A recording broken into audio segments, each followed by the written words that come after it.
Roads are hot.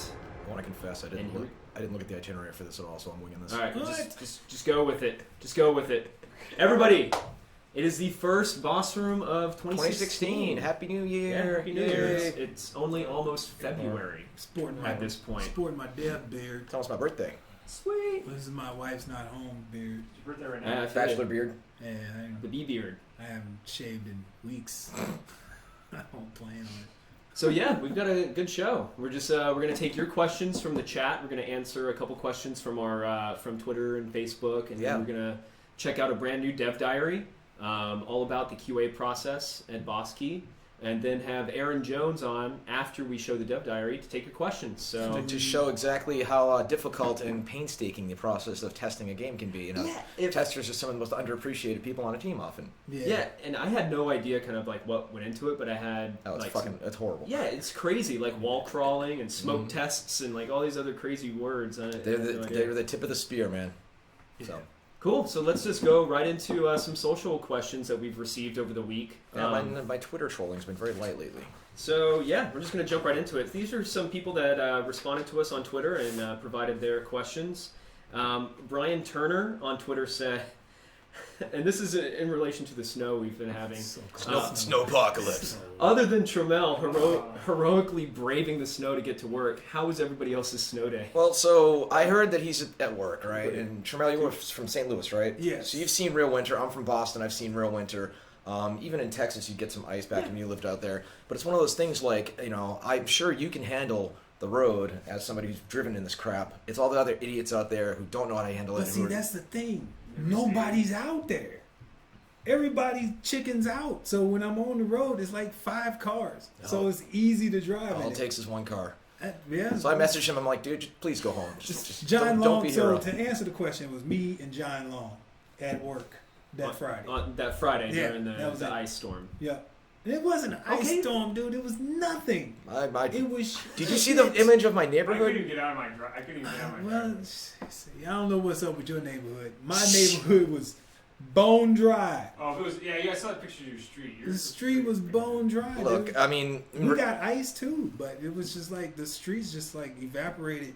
We had one in 2002, and it was if you hear the trees cracking, that's when it gets bad. Oh yeah, it was cracking when I was outside. You could hear the fucking wind blowing, and you could hear. You think about the infrastructure. It's like we're gonna put up a big pole and string electricity from it next to a tree. I'm sure that'll turn out okay. Yeah, and then I'm like, fuck this. So I got this like giant gas line at the house. I got this dual gas generator. My wife and I have this fridge full of fucking meat and veggies. I got a fresh propane tank for the grill outside.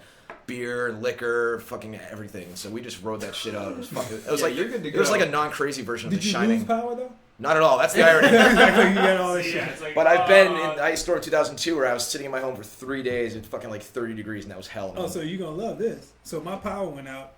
I said, fuck it. I left, packed up the dogs, and came into work. Oh, that makes sense. Because downtown seldom loses power. Yeah, and that was when it was actually worse than the day before. Yeah, then you could actually sleep on the sofa here if you needed to. Yeah. Yeah. My power came on right before it got dark. So and now we have a shower and a washer dryer. I know, it's perfect, dude. No one can ever leave work. So for those who don't know, we're on the East Coast, right around the East Coast area in North Carolina. So we got hit with some of the inclement weather that came through. So cool. Let's go to the next question here. And I know you're going to love this, Trammell. From Artyom the Gamer on Twitter, do you think education is the only way into the game industry? P.S. Happiness from Ireland. Thanks, Ireland. No, it is not the only way. Well, actually, yes, it is the only way. We're talking about education, period, not formal education. There's 2 different things. Formal education is when you actually go to school, get somebody trains you to be whatever. And then education is you just getting information for yourself to be able to do whatever that is you want to do. Education is the key. Formal education is not necessarily the way or the road into game development. So as long as you know what you're doing, you can get it. Yeah, and the other problem is there's a massive epidemic of student loans and predatory student loans, and I know kids with like $150,000, $200,000. Yeah, it's easy. fucking horrible. Yeah. Yeah, and I think we said this before too. I mean, it's never been easier to do things on your own than it is today. And with engines, Unreal, editing software. Yeah, I'm finding out about like people who are just tinkering with cool VR projects, and they're solving all these problems with VR right now through some of the various social groups that I've joined in regards to VR studies and things like that. So, the truth is out there. Yep. YouTube. Scully.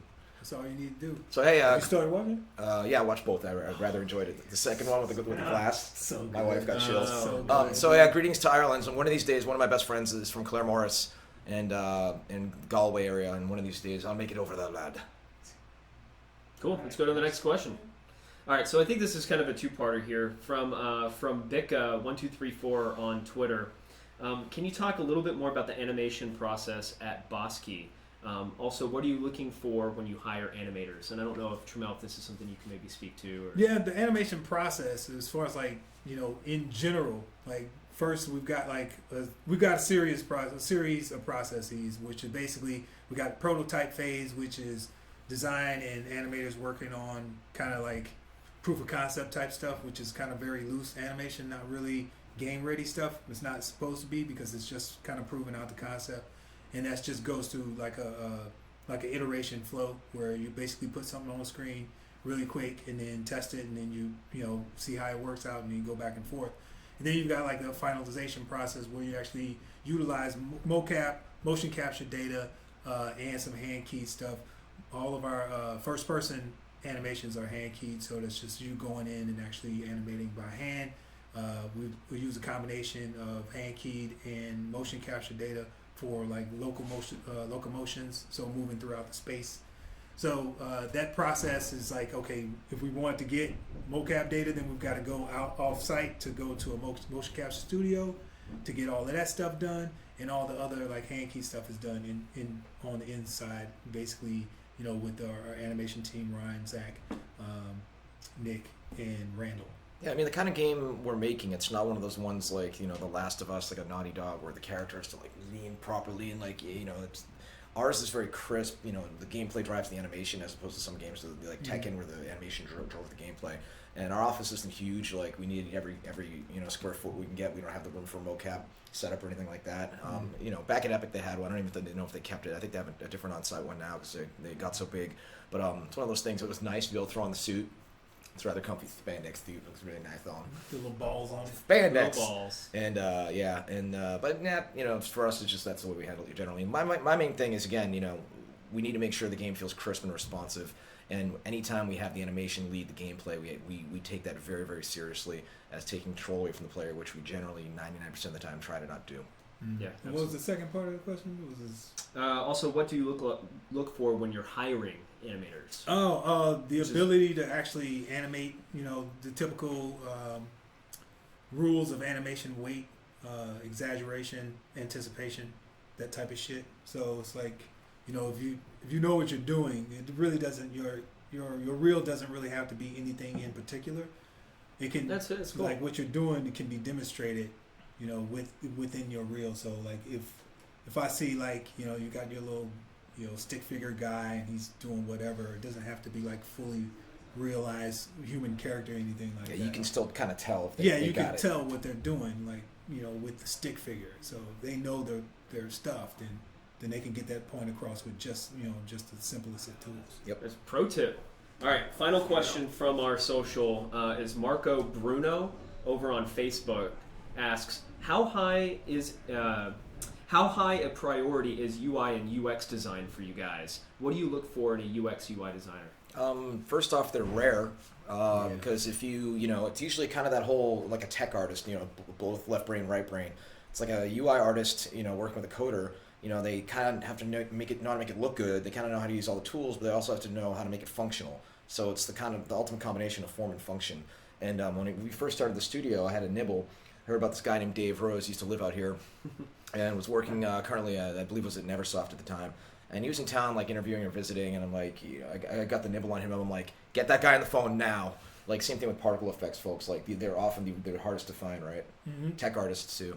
Yeah, UI UX is a good combo kind of job position where they actually interface with design as well as art, because it's equally as important for it to function well. It's actually probably more important for it to function well, because good UI you don't notice, bad UI you do. Oh, I see. And, I've had a few on my phone. I'm just like, did anybody ever even try this? So if you don't hear anybody complaining about UI, then it's good.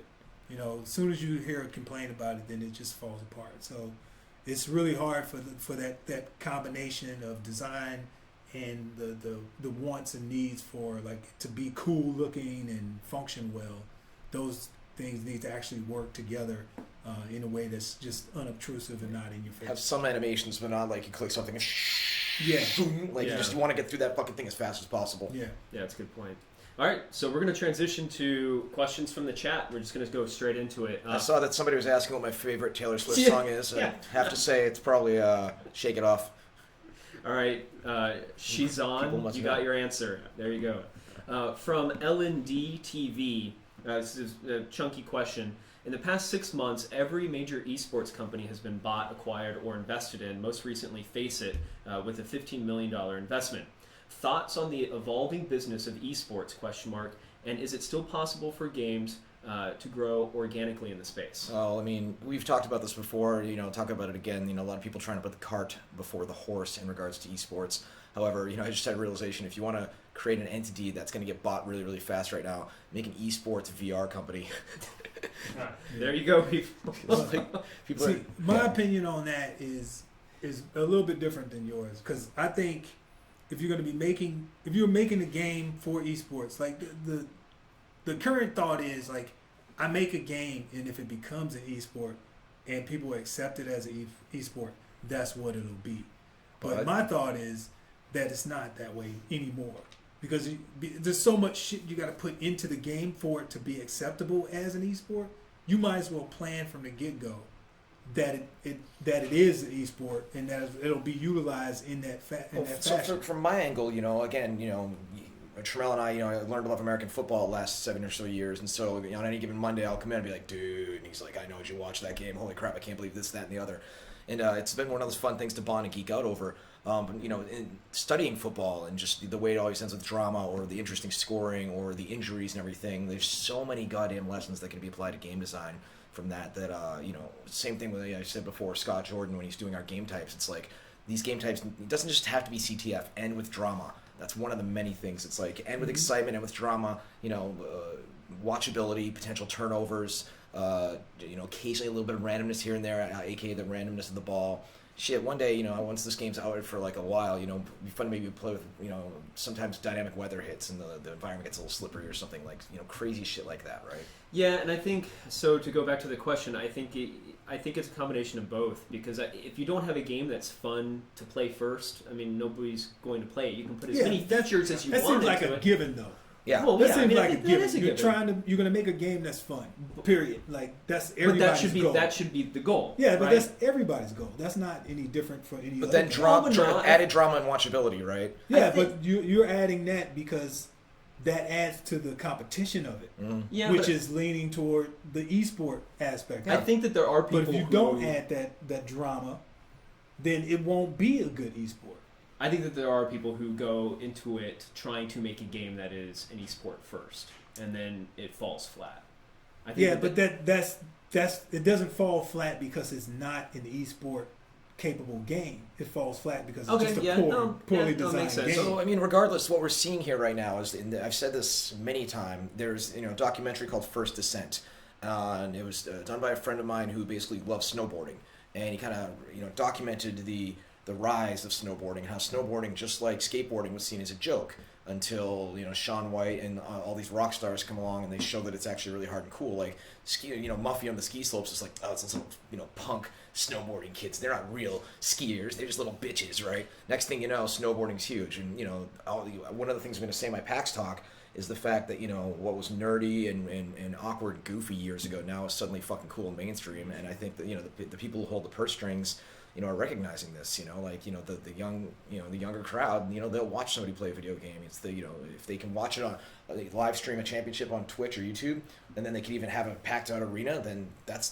called ad impressions. That's called eyeballs. That is worth money. That's how the world works, right? That's why we have to watch stupid beer and boner pill commercials during football. So this is actually kind of spilling into some other people's questions from the chat. I'm just going to highlight them and you guys can riff off them.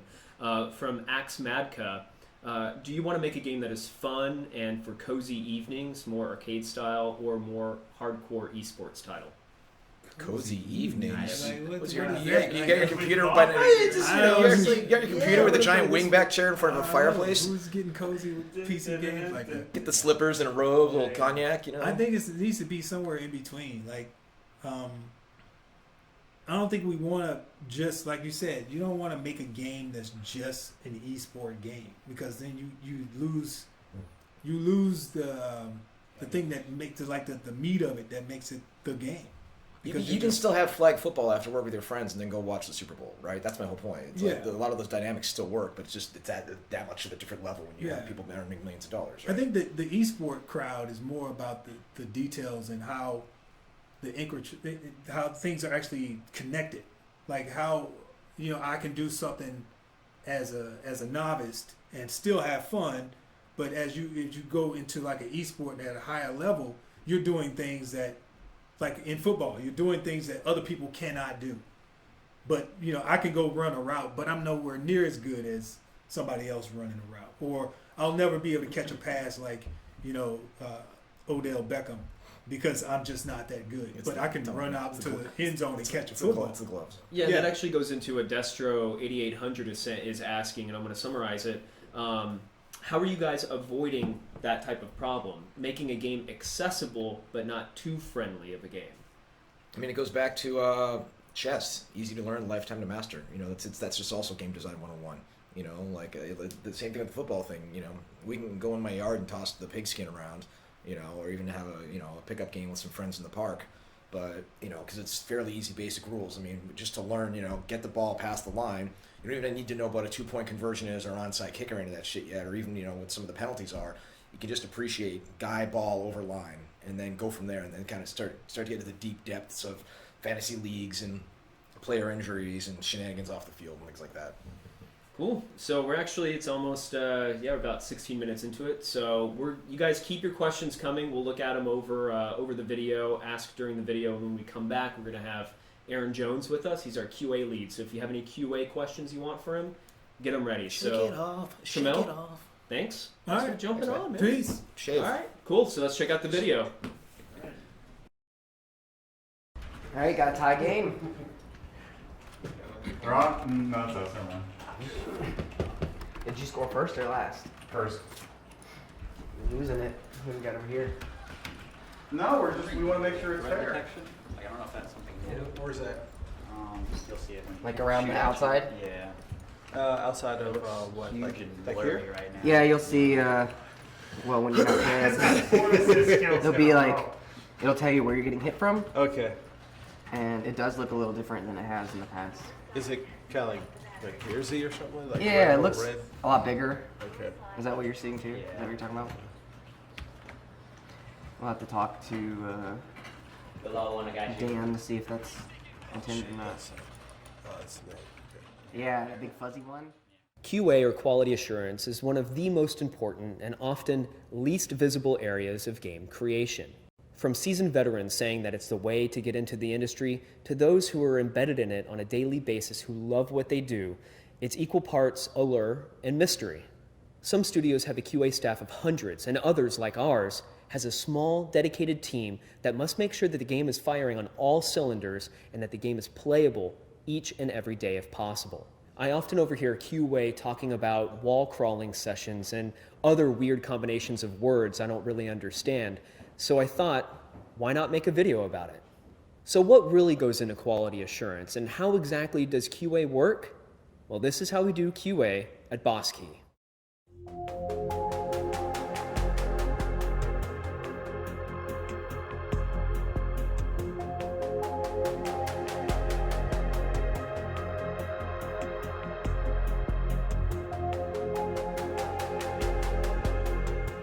From the beginning here at Bosky, there wasn't a preconceived notion on what QA should be. QA is as important a department as any other here at the studio. There were no rules about how QA could or couldn't interact with designers or developers or attend work functions or anything like that. Our QA works with everyone. So how do we break down this process? We can start with our QA lead, Aaron Jones. The QA process as a whole does start with knowing what a build is. And the build is essentially the game state at the time that it is made. So for example, we have an automated process that kicks off at night. So when everyone gets in the morning, we already have a build ready to go. So that build would be a combination of what the programmers have done and what the artists have done. And they do their work, they combine them together and they make one build. So they make the game in its current state. So QA process at Bosky takes those builds that are made either automatically or by us manually. And we deploy those to all the machines here. And in the morning, Jason and Jake back here kind of deploy the build to all these machines, and then they run through a smoke test. And that smoke test is just kind of going through everything as quick as possible, but still able to test everything thoroughly. It's kind of a here's the build, here's how it's looking so far this morning, and it's usable. So they'll go through all the classes, make sure all the abilities work. They'll go through the maps, make sure kind of the maps that we intend on playing that day work. They kind of test them out, make sure it's good, and they compile a report. Say, here's what's working, here's what's not working, this build is okay, this build is really good, or this build is unplayable, and they send that out to everyone. So everyone kind of has an understanding of the build on that day. As Aaron deals with the day-to-day management of the build, our QA testers, Jake and Jason, dive deep into the smallest and biggest offenders in the realm of QA. Since LawBreakers is a multiplayer-only game, balance is absolutely key. So down to the basics, wall crawling is you're almost literally crawling around the walls of the map. The main thing you're looking for is to make sure, one thing, obviously, that all the collision is there. This is one of the most basic tests that we'll run through. Usually in larger maps, we may grid out the map. We may print out a top-down view of the map, grid it out and assign it to different people. That would be their area, their specific area. They do anything and everything in that area that they can do in the game. This might include shooting the walls with bullets, shooting the walls with projectiles, trying to walk through the walls, anything that can break that collision, that player and geometry collision. A lot of the areas that one might not think about wall crawling is the outside of the playable space areas. People love breaking games. They love going where they're not supposed to, where they're not. We don't tell them they can't go there. Obviously, we want them to be able to go everywhere on the map. But these areas could have very severe consequences if there's no collision there. They can go completely under the map. They'd have view of everybody. There might not be collision on that side of the map because you're not supposed to be there. As you can see, Jake is going through all around. We saw a little area there that didn't have any geometry. We'll definitely need a good bugging on that. This is one of the most basic things.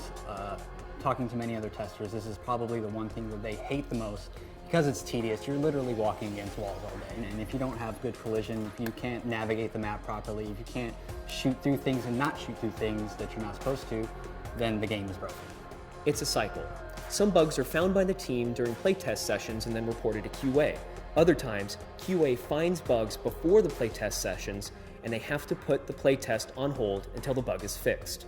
More than anyone else, these guys understand every single detail and know that even the smallest bug can break the biggest game.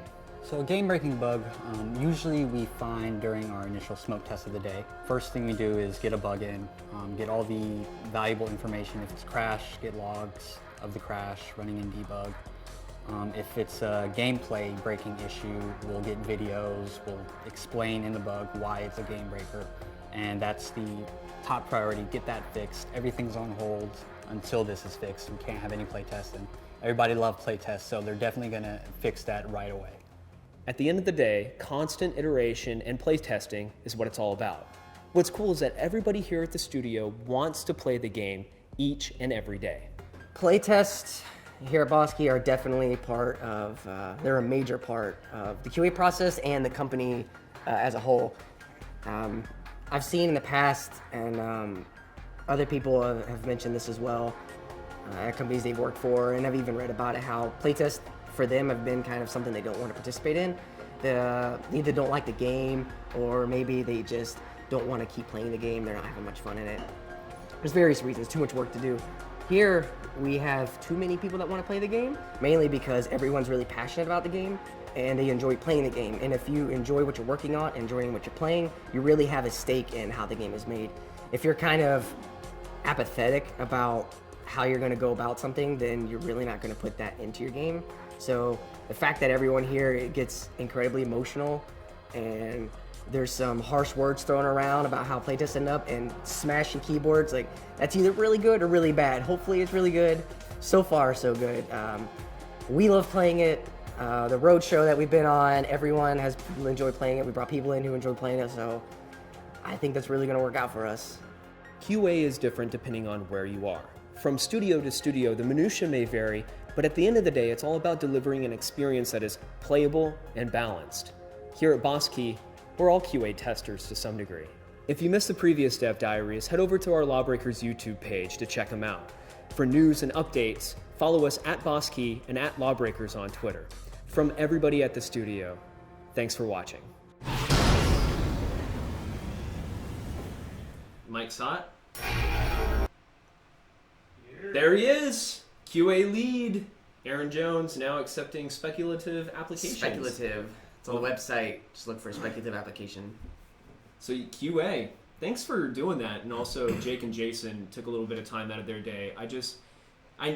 There are things like, I have an idea of what QA was, but kind of learning more about it made a lot more sense. You know? Well, I think people hear stuff like the build, right? Well, Yeah. what the hell is exactly the build? Like, what does that mean? So Yeah. it was really nice for you to go through and explain it. There was I appreciate times it. I go into that office, just walk by, and I'd see them in some other part of the map. I'm just like, how the fuck did you get there? Like, I don't even. And part of it with that map in particular is that map was built with a lot of kit bashing of parts. It's the way we did a lot of Gears games back in the days. We're not doing so much of it in the next stuff. Yeah, but it's one of those things, when you mash two meshes together and they interpenetrate each other, you basically, it's really easy to find, little gaps and get into all these parts of the map you're not supposed to, and that can break the entire game. Somebody's, behind a rock, and they can see you, but you can't see them. Yeah. They can shoot out, but you can't shoot in. That's a game breaker. Someone takes the battery, just sits behind that, ha ha ha, because people are trolls, right? Yeah, Jake and Jason are awesome.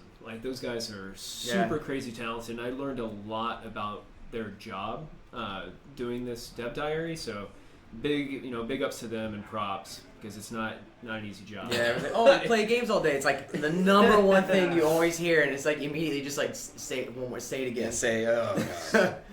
You're like, oh, you're a screenwriter, so you just watch movies all day. Yeah. So we're waiting for some questions to come in, but I think one thing that people should probably know, as somebody who hires for QA, what qualities do you look for in somebody who's applying to that entry-level kind of position? Yeah. A lot of the times we'll look for experience in general. If that's something required, we really like to have people that know what they're doing. I can teach anyone software. I can teach anyone a game. I can teach anyone anything. What I can't teach is a personality, and what I can't teach is the ability to have that critical thinking and outside of the box kind of thinking. Like I say, here's how you use Unreal Engine, here's how you play our game. I can't say here in my mind, I can kind of think, oh, here is how I think I could break something. You can't teach that, and a lot of people comes natural. Some people kind of learn it over time, but it's communication. it's really critical. Communication is one of those ones that I think is also really important, because our guys are great, but once in a while I catch them they're so busy with everything. It's okay, are we reconnecting to the server, or okay, what's the IP? And it's I almost want a separate megaphone for them in there, so they can just get everybody's attention, because everyone's talking, people on their phones, we're gonna have a match here. Everybody shut the fuck up. Everybody type in this IP address, and we are playing as this class today. We're not playing as this class. We're using this gun. We're not using this gun, right? Only one of this class on each side, because that's the one, control that we're changing, right? That kind of thing. Yep, a lot of that stuff's important. It's communication. That is one of the biggest ones. Also, if you're looking at a resume and someone says they want to get into games, so you're okay, cool, maybe he's an entry-level guy, that's fine. Usually works at GameStop. Yep, so we'll look at a resume, and that shows nothing that they've done on their own time. They've not ever even joined a beta, they're not participating in forums. Any of that stuff can help, and it can get you into the mindset of oh, I broke a game, I wrote down the steps on how to do it again, and I've posted that on a forum, and I've got feedback, and I interacted with developers or the community. Like that's huge. Instead of just going, dear game company, I like games, hire me for QA. Like I want to be an artist. Can you hire me as QA? It's like, I mean, I can, but I need to see something that's helpful. Yeah. Like, and the road from QA often is kind of the rubbing against the walls at the start, evolves into kind of senior QA here, and then eventually what happens is sometimes people make the leap from QA into producer, because QA also has their finger on the pulse in regards to how a game is made and how many bugs are there, bug curve, and QA really kind of works with the producer to kind of like figure out, okay, what features, what bugs, minor itty-bitty non-game breaking things can slip through in this build versus what are showstoppers, what are do not leave your desks, etc., etc. Absolutely. So it's a huge give and take, and it's trying to find a balance. Like, okay, this game is broken, but we have to ship something for a milestone or a deadline. Like, what can we deal with? What can't we deal with? And a lot of that can go into the producer as well. Or the build is completely broken. Who the hell do I have to yell at in order to make sure it's not broken? Who gets to stay late today? Yeah, every day we don't play the game is a day lost, in my opinion. Wow, no, that's great. And everybody listening, I mean, I think these are all really great tips on how to get into the industry, so please take heed. All right, so we got some questions from chat. We'll start with Robo Hawkeye. Robo Hawkeye. So, after PAX Prime, did you, Aaron, have a field day with all the feedback from the early public preview of the game? Because you were there. Man.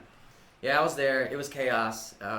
We had a lot of feedback. I didn't do too much with the feedback. That was more passed on to Dan, Cliff, other people. What I did was I'd see a lot of these little, sometimes huge, sometimes small bugs that people were doing, and I knew I'd recorded most of all that gameplay. So yeah. I spent hours sifting through trying to remember, okay, I remember this guy was like on a Sunday at like 3, and I have like my notes that were very badly taken and all the fury. Like a doctor. Yeah, and so I try to go back and match that to the videos that were all in like these increments and try to find those bugs. And then so I put in a bunch of bugs after that. A lot of it was just overwhelming. There was almost too much to do with anything from my end, but I think that's indicative though of whenever a game goes public. I mean, there are things that happen that you can't plan for, and you can never do in a QA lab, right? Yeah, it's different having, because everyone kind of has their own play style and they play usually give or take a bit kind of the same way. And then when you get these random new people who have never played the game before, you get a completely different play style. Like, I never even thought of that. Yeah. Like, what? Or like, no, I absolutely did think of that. These guys say they didn't, but we did. We know that. And so you find those bugs and be like, hey, just get out of that. Don't do that. The worst ones are the ones you can't reproduce. Like it's like just some random thing completely happens and no one knows why, and then it just vanishes again. You're like, or you say I found this bug, I couldn't really reproduce it, but I put it in anyways. I recorded it, I sent it to you to kind of look at it. Maybe you can put some code in there to kind of ensure it next time. But then they're like, I think it fixed for this change list. I haven't seen it. Like, you think it fixed? Like, that's the plateau of, I don't know. Let's roll the dice on this build and see what happens. Code is a dark art. Yeah. So from Mada G, what's your take on the largely negative reputation QA employees get when it's such an important part of the dev process? For me, I think it's because people can be shitty, and people like having a hierarchy in life, and they have this whole thing where they don't know how important QA is, or even IT. You know, our IT department is very important because if our shit doesn't work, we're completely paralyzed. And so, you know, not to toot my own horn, but it's important to give credit where credit is due. You know, we're at the Gears 3 Gold Party, and I was giving a little bit of a speech, and I also made sure I give a shout out to, you know, QA and IT, because, you know, since it's seen as somewhat entry level, there's a perception of, you kids in QA are not treating them like they're team members, but that's a really fucking terrible way to think about it. It's like, you know, it's like your kicker in football. I'm not treating your kicker as valuable as like your running back or linebacker. It's like, you know, you don't need it till you need it, and if you don't have it, you're fucked. Yeah, that's something I'm really passionate about. I could talk, you know, for a couple hours on that topic, but it's like QA. People see QA a lot of time, and QA and test I feel like are two separate things, but we'll call them all QA. But people see it as like not a voluntary job that people don't want to be in. They're using it as some other way to get somewhere. Like, I want to be a level designer, I'm gonna get my foot in the door by being in QA. When while that is true, there's also people like myself that have made a career out of it, and I really enjoy it. So there's like a level of respect that you kind of are hoping for. Like, hey, I'm a department. We don't QA doesn't work for your department. QA works with you, and we're supposed to work in parallel, and we work together. And a lot of times, like, oh, they're contractors, so, you know, it's already hard because contractors don't get the benefits, they don't get the vacation, they don't come in, you don't work, you're sick, you're screwed for that day. So, and then to come in and get kind of crapped on by people, it just kind of really brings morale down. So well, that whole hierarchy thing too, I think it's one of those things that you know, we are represented by an agency in LA because I wanted to make sure we got a good deal for starting a studio.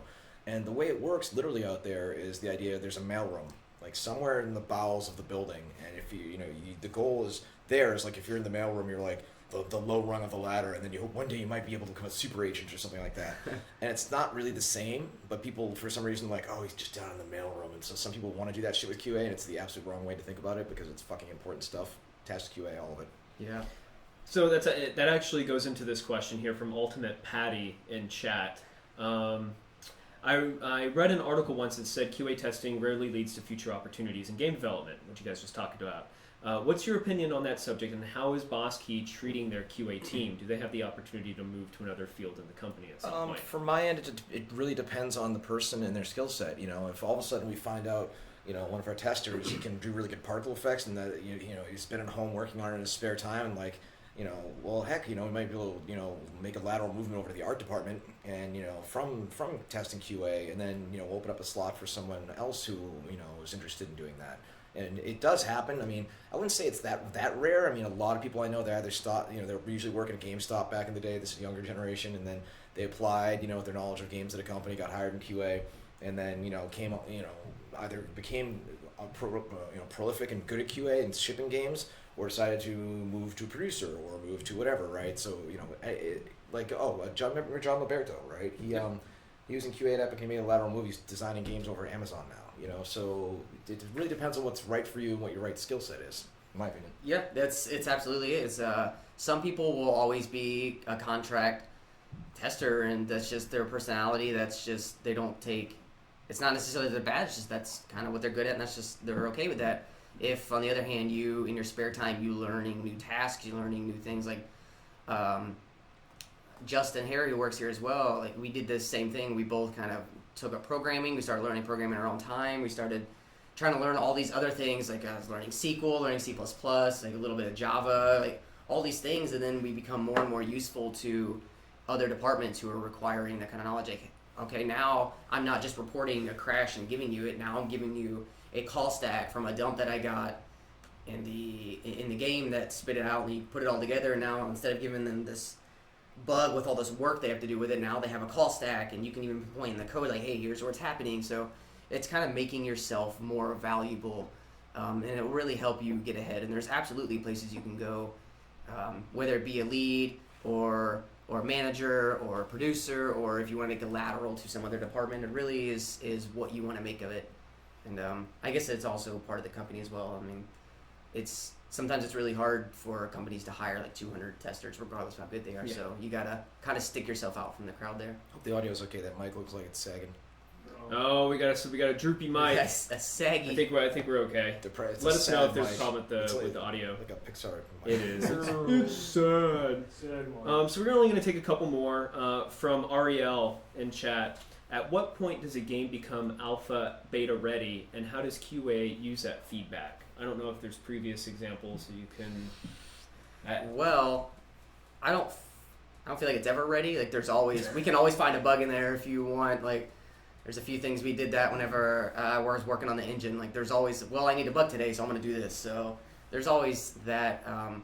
In terms of if a build is alpha or beta ready, I think the definition is kind of changed. Yeah, it's usually a mix of the dates in which it needs to be at that stage and what design level and code all the other departments feel like if it's in that state, and we just test around those areas we feel are like, here's this 10 features that we feel need to be for alpha. Those are in. So now we test around these. Are these 10 specific features solid, regardless of the stuff that's outside of those features? Yeah, no game ships without bugs, by the way. There's always some in there deep down. You know, there's bugs that people have found in games that are 20 years old, like, you know, NES and SNES games and things like that. One thing I'm going to blow your brains with is the fact that there are certain bugs that, you know, games will ship with that they deliberately knew about, that they had to close in the database in order to get the game out the door. Fix. And yeah, exactly. And making that distinction and making that call is one of the hardest things for QA and a producer to do, because the game crashes 1 out of every 10 times, like completely unacceptable. Or once in a blue moon, the physics will break in the horse, and the horse will fly into the sky, and we've only seen it twice in the entire 2 years. That's kind of fucking funny and could yield to YouTube. No one knows how to fix it right now. We know the time. Fuck it. And that's how you wind up with crazy stuff like Red Dead Redemption, or even the infamous Bethesda bugs, right? Yep. I had a lot of those on Gears too. It's like, well, we have a time limit here, and it's one of those things where there's no right answer. It's, oh, this game has these bugs. They should have shipped it when it was ready. They should have delayed it and shipped it when it was ready. And then you say, game delayed 2 months. Oh, it's bullshit. I want the game now. It's like, well, I don't know. Do you want to float in the air? Or do you want a game now? That was Miyamoto. He said a late game is only late until it ships. A bad game is bad forever. Yeah, absolutely. That's a good point. All right, guys. Well, we'll call it with that. That was perfect. Yeah, that was good. Back south, baby. So cool. Yeah, we have a couple of housekeeping things to go through. So we're actually going to do a retweet to win on the @LawBreakers account on Twitter for some signed prints. Cool. So follow us @LawBreakers on Twitter. We're going to have a post going out with more details for that. So we have these cool. I'm just gonna hold on. Yeah, I actually got some right here. We got these cool signed prints right here. I don't want to pull them out of the box because they have the signature. I don't want to get fingerprints see how on them. shitty my signature is? Well, that's what happens when you do like 100 or 200. Oh, you have my last name. Follow us @LawBreakers. And Cliff, you were going to be at PAX South. Yep, right after this, we're going to do a dry run with the row here of my talk. It's going to be very interesting. It should be fun, telling a bunch of fun stories, anecdotes, life lessons, and just wacky shit, and only 6 Rick and Morty references. All-time low.